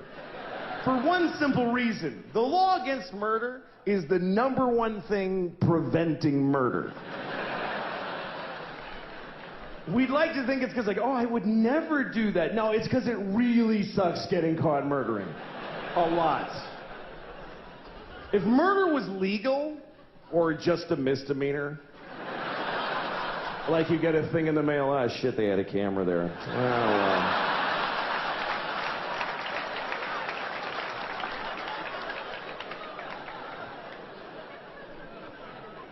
If murder was legal, there would be so much murder. Regular people would murder. Murderers would murder even more. And then really nice, sweet people would murder a few people. But nobody would murder no people. You wouldn't trust somebody who didn't murder. If murder was legal, you wouldn't like them. I never killed anybody. Okay, nice meeting you. Ugh.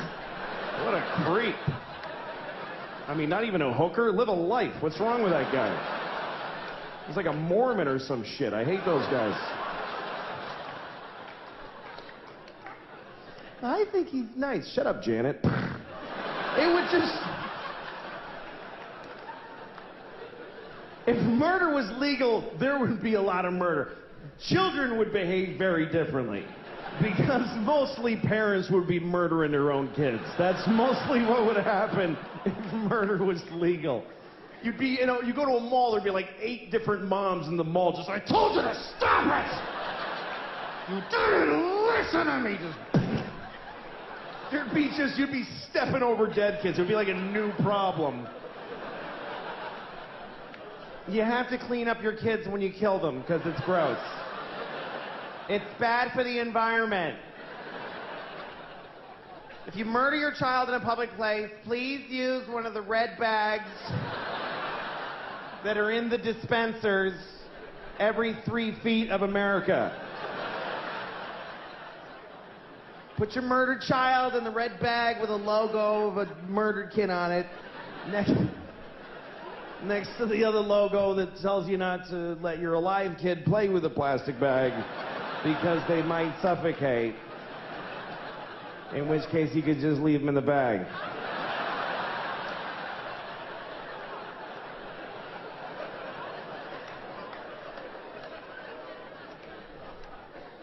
That is a whole bunch of horrible thoughts right in a row. Right in a row. That is a compressed area of bad thought. One time I went shopping. You ever do this? I went shopping and I had no money and I forgot. You ever done that? Like, you ever just forget you're broke and like go eat a meal or something? And then you realize, whoops. And I went like I went to this department store and I got like electric toothbrush and all that stuff. And the guy goes, $85? And I was like, oh, I don't have any money. And he's like, well, you don't have enough? No, I don't have any.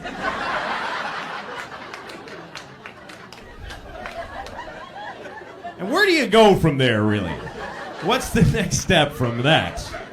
He didn't know either. He's like, you want to put some items back? Is that what he's saying? Put them all back, I think. Got to keep marking a price down until you hit 0. Because that's what I got on me. Where do you do? I didn't know how to leave, even. Like, all right, well, I'm all okay. I'm all set. I enjoyed picking this stuff out anyway. What do you do?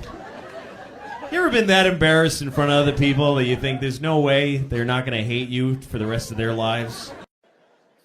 My kids and I were having breakfast the other day, and we're listening to NPR. We always listen to NPR because we're better than you. And so we're listening to NPR at breakfast the other morning, and there's this one story where they kept using this phrase. They kept saying 9/11 deniers. They kept saying that. 9/11 deniers. And my daughter was like, what is that? And I said, well, it's a group of people that think September 11th was a conspiracy. And she said, oh, I thought they were saying 9/11 deniers.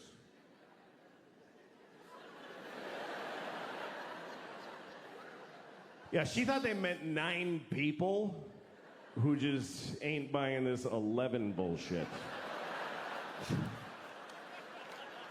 Just a small fringe group, really. There's only 9 of them. But they still got on NPR, they got on the radio because they're dedicated. They protest every day. They're the 9/11 deniers.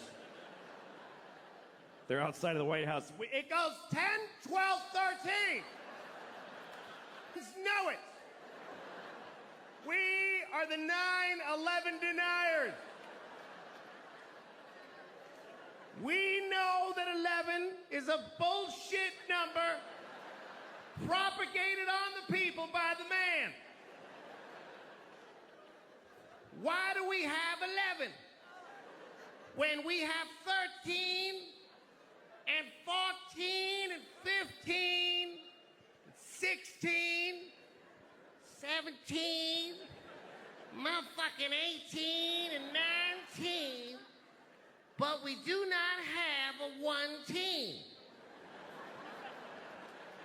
What happened to one team? The government took one team and replaced it with some bullshit called 11. We are the 9 that deny that shit. Mr. President, give us back one team.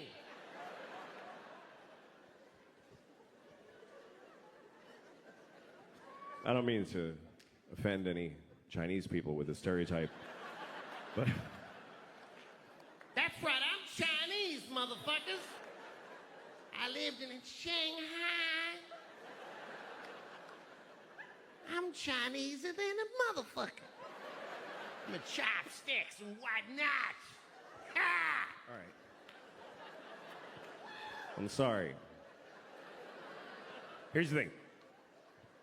Stereotypes are harmful. That's the truth. But the voices are funny. And I don't know how to reconcile those two facts. I enjoy doing the voices, but they're offensive. So I do them at home. I used to do them for my kids when they were little. They liked them. They didn't know it was a race thing. They just enjoyed, Daddy, do the friendly man. You want me to be the friendly man, little girl? We love the friendly man. He loves little white girls, too. Let's have some scrambled eggs.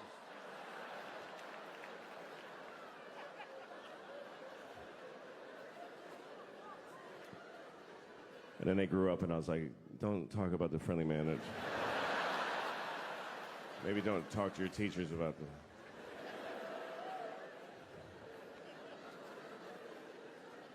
My kids go to public school in New York City, and send your kids there then. Teach them that's what life is like. The teachers amaze me because I don't know. This is the worst. Here's the worst thing about this country to me is that there's no more noble profession than to be a public school teacher. It's easily. Please don't. You're not gonna like it. You're not gonna like where it's going. I don't recommend clapping at any things. You'll regret it at the end of the thing. In a democracy, there's no more noble contribution you can make than to teach in a public school. And in this country, the people that do that, they're fucking losers. They're just rock bottom fucking losers.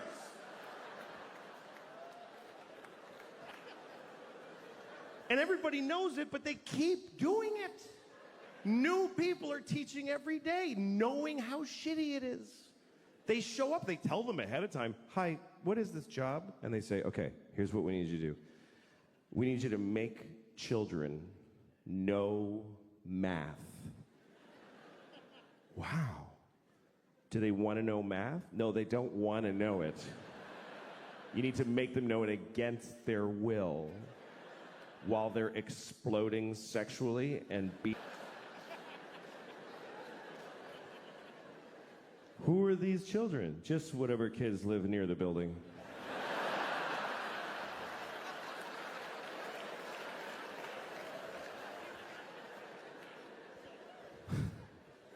How much do I get paid? About $10 every 4 years.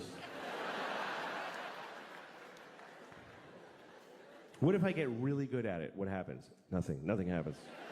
Nobody notices, and you get fired, and you die alone.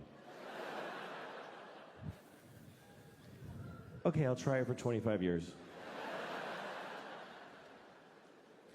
My daughter's learning about Greek mythology, and she was asking me questions about it. She was like, Daddy, who's Achilles' mother? I said, I don't fucking know. Don't ask me that shit. I don't know who Achilles' mother is. Don't yell it out if you know it, please. It's Camp Amputees. Nobody cares what you know.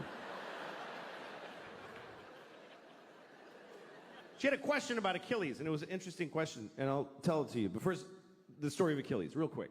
Achilles was a baby. He was a Greek baby. And he didn't stay that way, but when he was a Greek baby, his mother, who was a goddess, took him into the river Styx, which is at Hades, the land of the dead. And she dipped him in the water of the river Styx because there was a magical quality to that water that it would make you impervious of any harm. You couldn't be hurt was like a shield, right? So she dipped him in that water to protect him. But she held him by the heel. That's the important detail. Held him by the heel, which is an awkward way to hold a baby. By the heel. Try holding a baby by the heel and dipping it in a river. You will never see that baby again. I lost the baby in the water. I was trying to wash him and he fell in the river. I'm sorry, Mr. 𝐂𝐊'𝐬, I lost your baby. You told me to hold him by the heel. He's asleep. 𝐂𝐊's's mother's a Mexican nanny. It's a lesser-known character in the Iliad. Anyway, his mother, she was able to hold on, of course, because she was a goddess. She was the goddess of grip or whatever, I don't know. And she held on, and then he was protected, except on his heel. His heel was not protected, and so that's what we call your Achilles heel, your one vulnerable place. Everybody's got their Achilles heel. Achilles' Achilles heel was his heel. Like literally.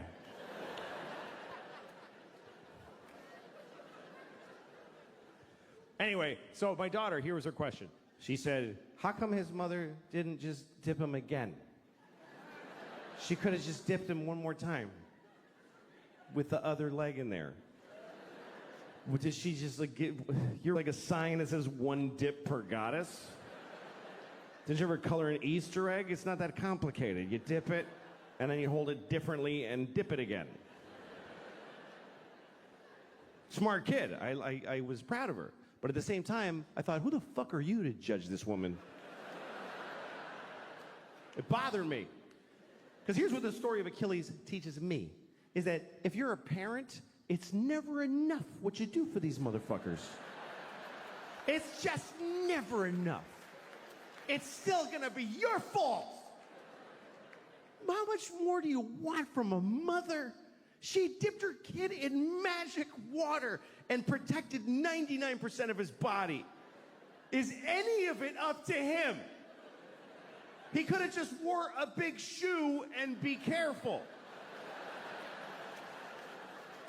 But he goes out in sandals, fucking flip-flops, and a sword and fights the whole planet. I'm Achilles because my mother dipped me. Finally, somebody got him in the heel, and he's like, Mom!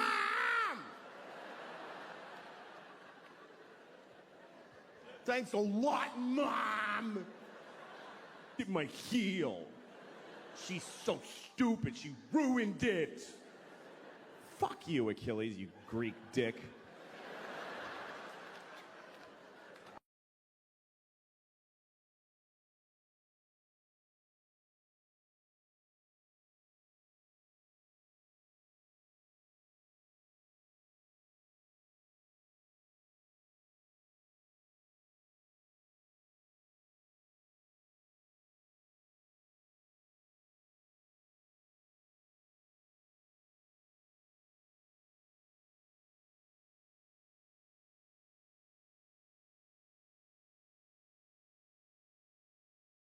But anyway, I'm glad I'm here because of you, and I want to do a good show for you. That's my job.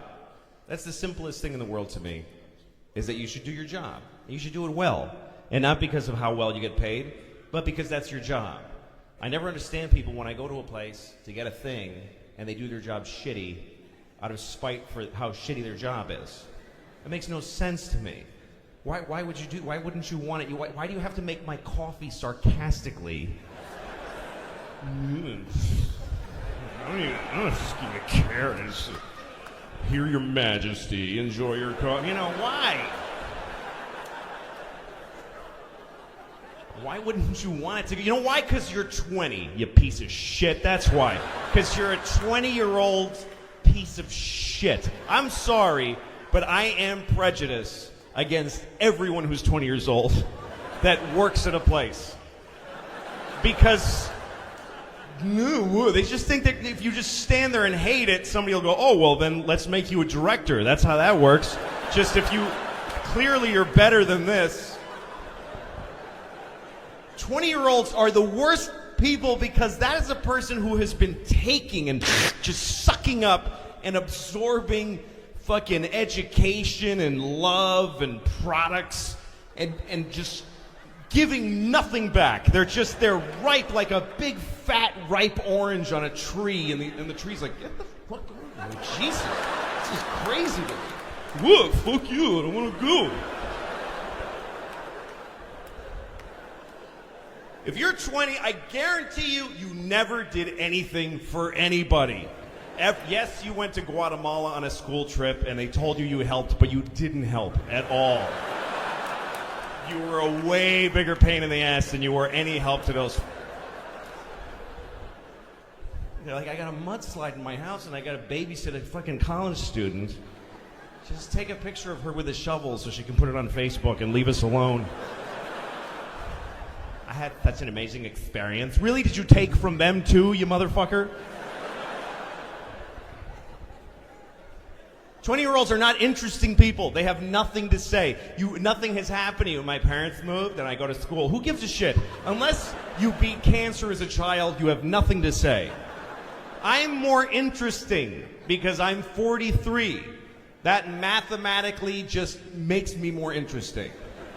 Just because shit has happened to me. I've collected stories. When I was 35, a woman blew me, and 2 years later, she killed herself. She hung herself to death. That's an interesting story. That's worth listening to and pondering. Because it means it takes 2 years after blowing me for the shame to be too much that you gotta do yourself in. That's the gestation period.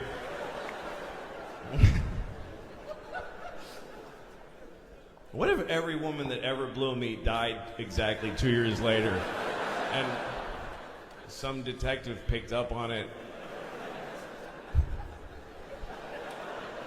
And when he realizes why, he's like, well, I can't do anything. It's not illegal to have a disgusting penis. It's just a shame. Anyway. I don't like when a 20-year-old is working, because you never get attitude from the 65-year-old guy. You ever go to Best Buy and the guy selling you a DVD player is like 65? That guy is trying to get a Nobel Prize for selling DVD players. He's amazing. You never get the 65-year-old guy like, meh. Does it have Blu-ray? Well, let me read the box that you could have read. And no, he's like, well, let's find out. You need to know that. He's so excited to help you. And he has reasons to be bitter, this 65-year-old guy. He's 65. He works at Best Buy. He had to come out of retirement because his kid is gay and does crystal meth, and he ruined his life. And it's partly his fault because he didn't accept his son being gay. That's why he's on drugs. The point is he's had a hard day, and he's still showing up at fucking Best Buy wearing a bow tie. They don't make you wear those. That's how much he gives a shit.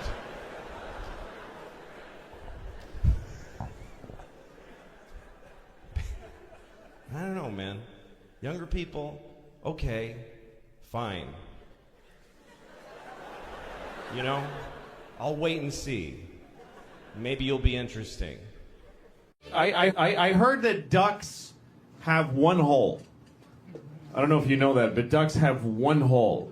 And they pee out of it, and they shit out of it, they get in it, and they lay eggs out of it. That has got to be one smelly, dirty hole. That hole has got to be a pretty awful place. I feel a little bad for the man duck because ducks are monogamous. I don't know if you know that, but ducks stay in their relationships forever. And by the time that duck gets to be 48, her husband must be like, dude, that shit sucks. I hate it. And then he goes and a swan or something. His wife's like, why are you swan for? She's got an asshole. That's why she's got an asshole. Okay, I got a green head.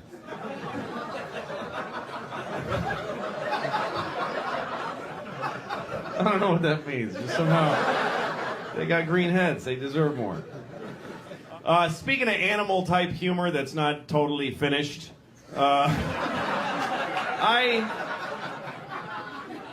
have this joke, like animals talking to each other type joke, that I don't know how to finish it. I know what's funny about it, but I don't know how to finish it. Basically, it's about a lion who goes up to a giraffe, and he says, "Hey, man, did you see that dude?" And the giraffe's like, "What dude?" And he goes, "He's that dude. He lives by the river in a hut." And the giraffe goes, "What does he look like?" And the lion goes, "He looks like this."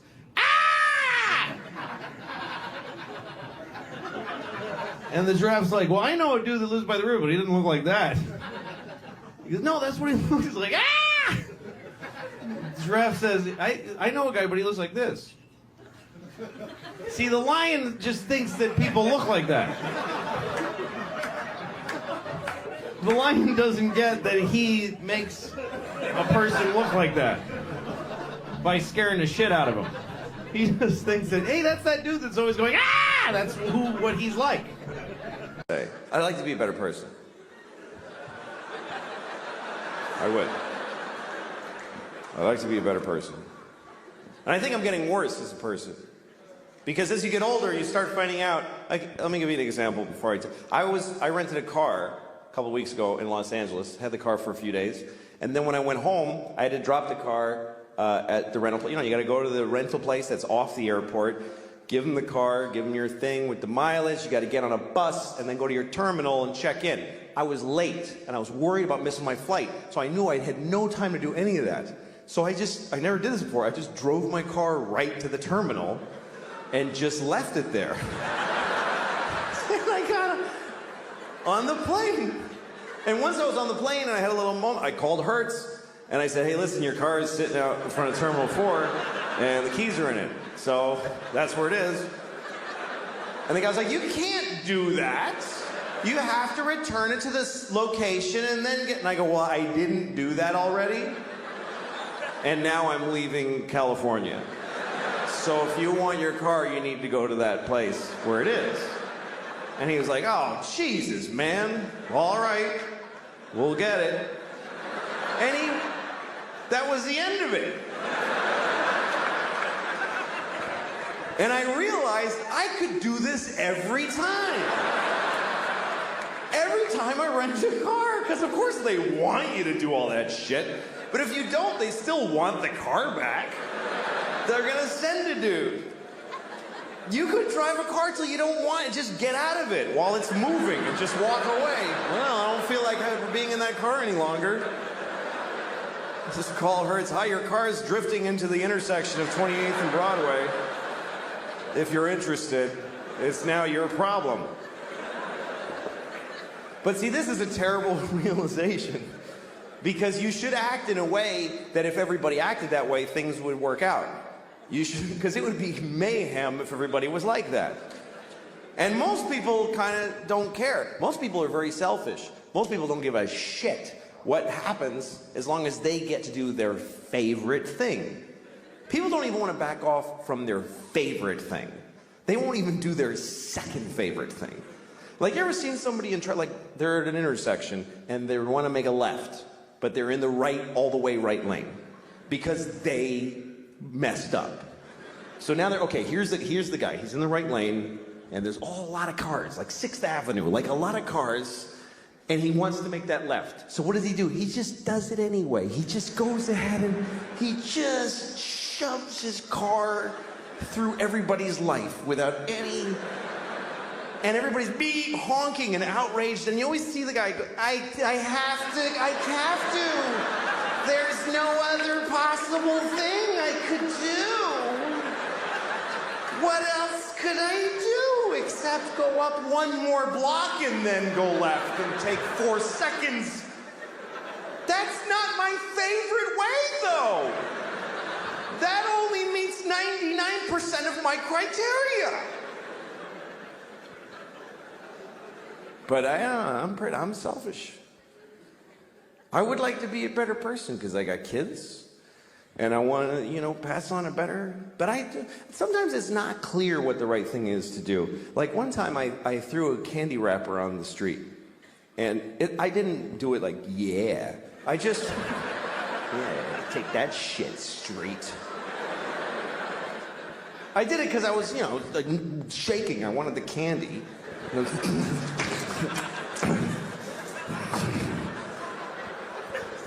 Anyway, I was with a friend who said to me, you just littered on the street. Don't you care about the environment? And I thought about it and I said, you know what? This isn't the environment. This is New York City. This is not the environment. This is where people live. New York City is not the environment. New York City is a giant piece of litter. It's like the giantest, next to Mexico City, the shittiest piece of litter in the world. Just a pussy, runny, smoking, stinking piece of litter.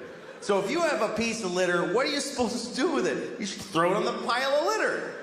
Because if you don't, if you put it in a receptacle, then it gets collected and it gets taken to a dump in a landfill, and then or it goes on a boat and it goes out and gets dumped in the ocean, and some dolphin wears it as a hat on its face for 10 years. This hat that never dissolves on its face. Oh, Jesus.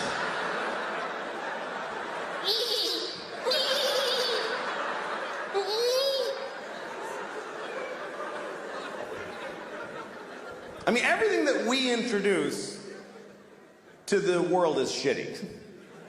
Meaning white people. Because I really think that white people are from like another planet. Because when we came to America, it was so nice. It was just Indians, and they weren't even Indians. We called them that by accident, and we still call them that. Like we knew in a month that it wasn't Indians, but we just don't give a shit. We never correct it. We came here, they're like, hi, and we're like, hey, you're Indians, right? And they're like, no. No, this is India, right? No, it's not. It's totally other place. You're not Indians? No. Ah, you're Indians.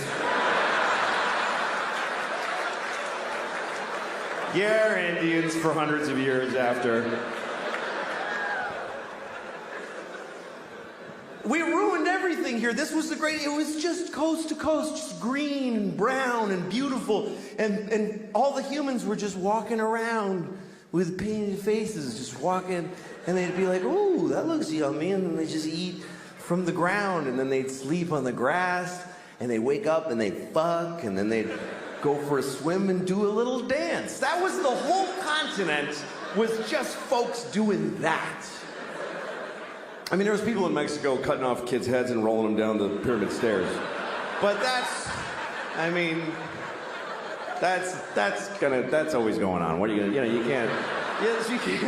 you can't do a whole lot about that. But I think we came from another planet, and the reason is because we don't like it here. I mean, why, if we're from here, if we belong on Earth, why aren't we comfortable on Earth at all? We need nice, smooth surfaces and right angles, and we need it to be cool and not too hot, just a little, that's just perfect. Like, why wouldn't, when it's hot, why wouldn't we just, yeah, fuck it? Why wouldn't we be like that if we belong here? And it's weird because people that aren't, whatever you call there's environmentalists, and then there's people who are whatever, they just hate environmentalists. But that's what people get angry at environmentalists, because they think they're slowing down the economy and creating restrictions. And a lot of these people are Christian. A lot of these people are very devout Christians. And that's such a confusing thing to me, that if you believe that God gave you the earth, that God created the earth for you, why would you not have to look after it? Why would you not think that when he came back, he wouldn't go, what the fuck did you do? I gave this to you, motherfucker. Are you crazy? The polar bears are brown. What did you do to the polar bears? Did you shit all over every polar bear? What did you? Who did this? Who spilled this shit? Who spilled this? Come over. Did you fucking spill this? What is that? It's oil. It's just some oil. I didn't mean to spill. Well, why did you take it out of the fucking ground? Because I wanted to go faster. I'm not fast enough. And I was cold. What the fuck do you mean cold? I gave you everything you needed, you piece of shit. Well, because jobs. What is a job? Explain to me, what's a fucking job? You go, like, you work at a place, and when people call when their game doesn't work, and you help them figure it out. What do you do that for? For money. What do you need money for? Food. Just eat the shit on the floor. I left shit all over the floor. Fucking corn and wheat and shit. Grab it up, make some bread. What are you doing? Yeah, but it doesn't have like bacon around it, and like I like when it has like bacon on it and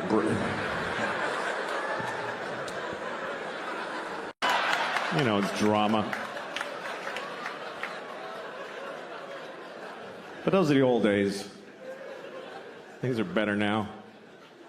I think it's pretty amazing when you think about it. The people used to say that being gay was wrong. Pretty recently, folks used to, like most people used to say that being gay was wrong. Of course, it's not wrong to be gay. I mean, it's pretty gay, but it's not wrong.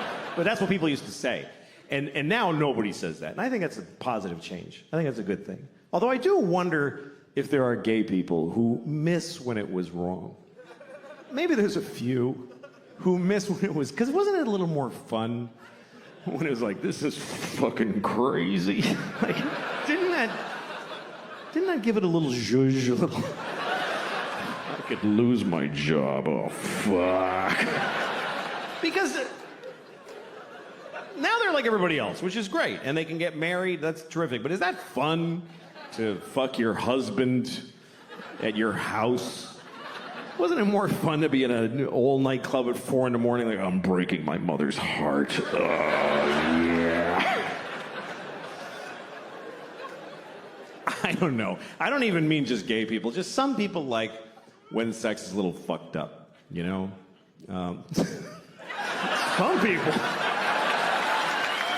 Some people like when sex is a little fucked up. All right. No. All right, you want to talk about it? Should we talk about it? Yeah, all right. I don't mind talking about it. Okay. Here's what I'll give you some advice. Here's some advice that really only I can give you. Here's my advice. If you ever ask somebody, can I jerk off in front of you? Just let me finish. I mean, let me finish what I'm saying. Fuck. Okay. If you ever ask somebody, may I jerk off in front of you? And they say yes. Just say, are you sure? That's the first part. And then if they say yes, just don't fucking do it. Just don't do it. Because look, whatever you're into, okay? Because everybody's got their thing. Whatever your thing is, I don't know. You all have your thing. I don't know what your thing is. You're so fucking lucky that I don't know what your thing is. Do you understand how lucky you are? That people don't know your fucking thing, because everybody knows my thing.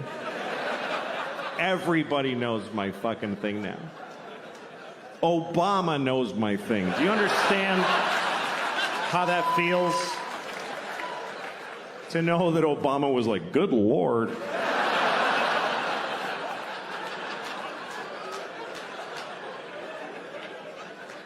Everybody in the world knows my thing. I got on an airplane in Italy. This little kid was like, Mama, that's the guy who jacked off in front of the people.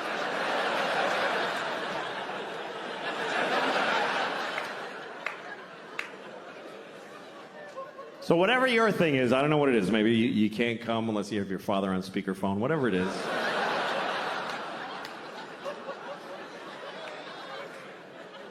If you want to do it with somebody else, you need to ask first. But if they say yes, you still don't get to just go, woo, and charge ahead. You got to check in often. I guess that's what I would say. Check in. Because it's not always clear how people feel. Like, men are taught to make sure the woman is okay. But the thing is, women know how to seem okay when they're not okay. So you can't just look at her face and be like, yeah, her eyes are dry, we're fine, let's just keep going. You got to check in. Because communication during sex can be very confusing. Like, sometimes you're with a woman, you're having sex, she's making noises, she's going like, ooh, ah, and you're like, oh, she loves it. Not necessarily. Sometimes they're making those noises just to get through it. Because it's easier to go, ooh, than to say, I hate how you fuck me. Honestly, it's awful. So she goes, ooh, baby. It's kind of like a Negro spiritual. It's sort of similar. So to assume that she likes it is like if they heard slaves singing in the fields and you're like, hey, they're having a great time out there.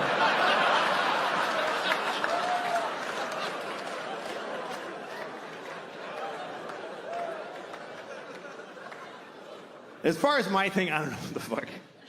People are like, why do you want to do it anyway? Okay, I don't know. I like jerking off. I don't like being alone. That's all I can tell you. I get lonely. Where is everyone? It's just sad. I like company. I like to share. I'm good at it, too. If you're good at juggling, you wouldn't do it alone in the dark. You would gather folks and amaze them.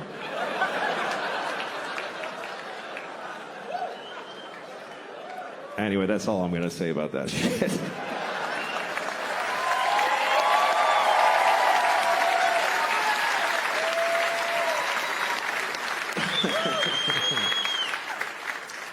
Well.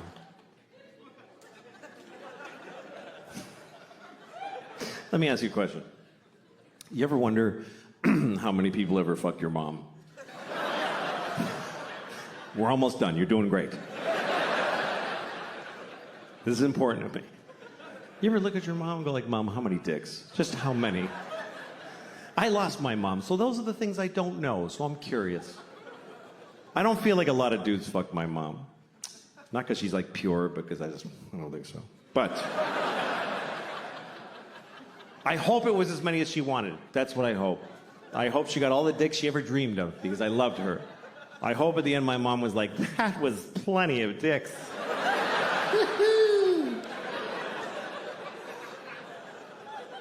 But I'll never know, because you don't know your mom. That's the truth. You don't really know your mother. You feel like you know her, but you know what she told you. She didn't tell you shit. You don't tell your kids your life. What did your mother tell you? I won a swimming medal when I was 12. She didn't tell you, like, I used to fuck this guy at work. It was amazing. She didn't tell you that. Think about your mom's life story as she told it to you. There's huge holes in that story. Like, well, I graduated when I was 22, and then I met your father when I was 35. Feels like a lot of dicks would fit right in there, Mom. You know those movies where a mother and a daughter switch bodies? You ever seen a movie like this? It's always like Freaky Friday, some Disney comedy where a mother and a daughter switch bodies, and then they're like, whoa! Then they have to water ski and be in a rock band together. And then they switch back and they know each other better. That's the formula. I think they should make another one of those movies. But it should be about a mother who switches bodies with her son. But it's not a comedy, it's a drama. Like a medical affliction. They're upset the whole time. She's in the bathroom in the morning. I'm holding my son's penis. It's confusing. And her son is in her body. He's like, I don't want to be my mommy anymore. I don't like how it feels.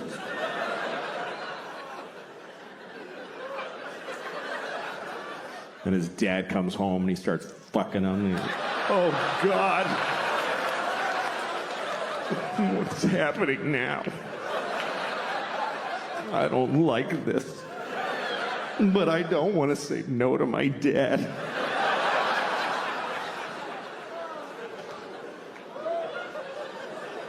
And then at the end of the movie, they never switch back. You guys were great. Thank you very much for coming tonight. It was a pleasure talking to you. Get home safe. Thank you very, very much. Good night. Guys that are like good looking don't have any idea what it's like to live and just know that there's a whole massive section of the female population that you just don't have access to. You're just... I get so sick. When I just gross myself out. I'm always on my back, and that's for her benefit. I just don't want to make a woman see this. It's just not fair.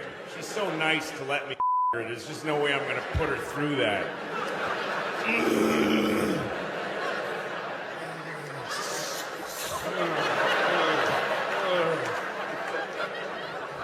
I always got to have my shirt on, too, because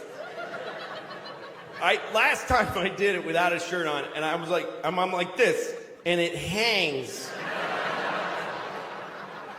It's a mother dog. It's a mother dog's, like, 14 nipple belly. That's what happens if I go like this. It's happening now, you just can't see it. It's a six-pack for a whole other reason. It just hangs in sections. It actually, in 3 sections with a split in the middle. And it jiggles when I'm too. It's not like it's just there. Last time I let that happen, I looked down and I was like, oh no. And I looked at her and she was looking down. Ew. I never saw her again.